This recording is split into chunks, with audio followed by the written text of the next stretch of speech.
Sa tingin ng isa sa mga haligi ng Partido Liberal na si Senate President Franklin Drilon, hindi interesado si Pangulong Aquino sa pagpapalawig ng kanyang termino.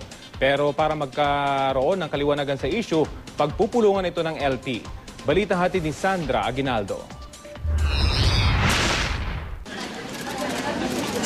Si Pangulo Aquino hindi sarado sa usapin ng term extension dahil sinabi niyang papakinggan daw niya ang gusto ng taong bayan na kanyang mga boss. Si mismong DILG Secretary Mar Rojas, ang nakalive na presidente ng Liberal Party, ang siyang nagsusulong nito.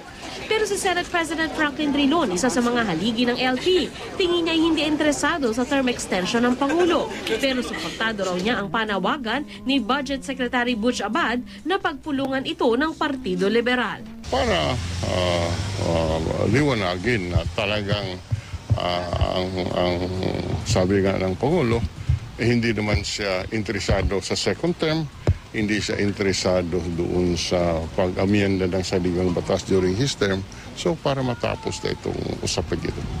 Hindi nakakatulong na ang dalawang spokesman ng Pangulo ay tila di pareho ang sinasabi. Siyempre, titingnan kung yung ba ang tinig ng masa, tinig ng kanyang mga boss. Ni minsan ay hindi po sumagi sa kanyang isipan na maghangad o humingi ng terminong karagdagan. Sabi pa ni Drilon, tuloy rin daw ang pagsusulong sa Kongreso ng pag-amyenda sa saligang batas patungkol sa economic provisions. Pero tungkol sa pagbibigay ng ikalawang termino sa Pangulo ng bansa, Sa pagkakakilala ko, he was averse to any constitutional change during his term. And so, let us leave it at that. Sandra Aguinaldo, GMA News.